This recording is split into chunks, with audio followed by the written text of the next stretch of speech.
Okay, so next up is the follow-up from my customer Brian.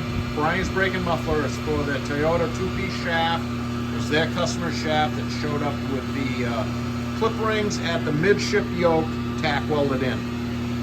And if you're interested in seeing about getting that apart and the disassembly and stuff, you can watch the previous video, the one immediately before this. So we're going to spin this up.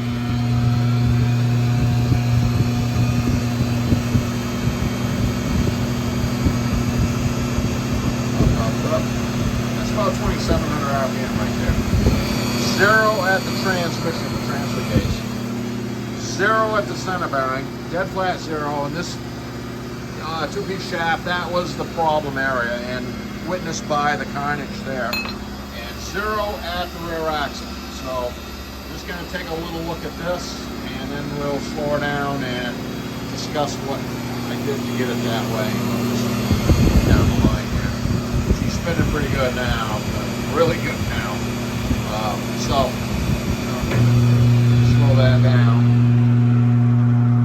and we will discuss. So the customer did have a Toyota, factory Toyota center bearing, so that's the actual bearing peeled out of all the hanger and the rubber element and everything.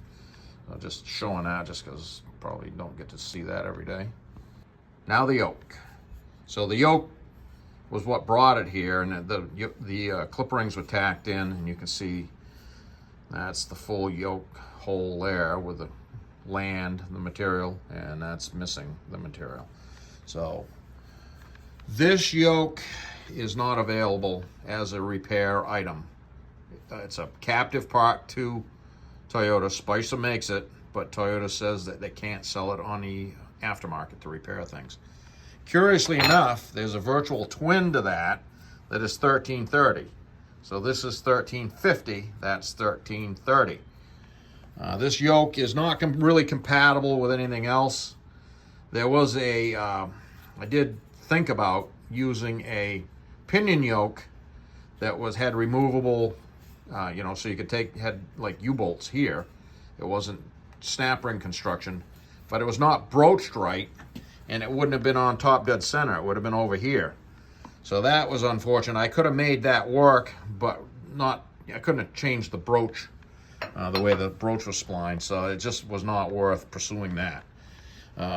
These are identical twins except for the U-joint size, and the pocket, the counterbore that the nut fit into was smaller on this guy for some reason, whatever situation. Well, they use that on the smaller truck.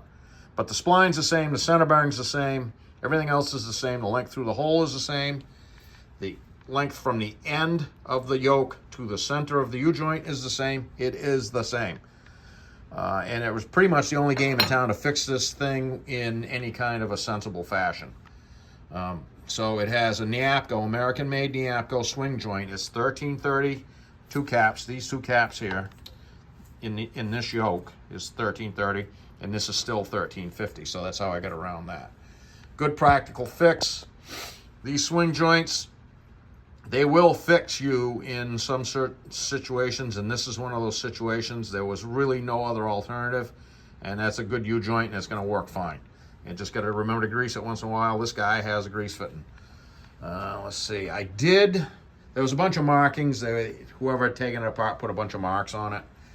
A lot of times, to be fair, this has been changed, so that would alter things anyway. But I did mess around with the orientation between this and the tube that it rides in, and the orientation between this whole assembly and the front half to get it optimized the best it was going to be without weight correction. And that picked up the performance on it quite a bit from the way it had been marked up before. So I'm going to remove all the old marks, and it's going to have some very positive marks on it here and here and here, how this thing goes together for the future. I'm going to have, this was missing a band clamp here.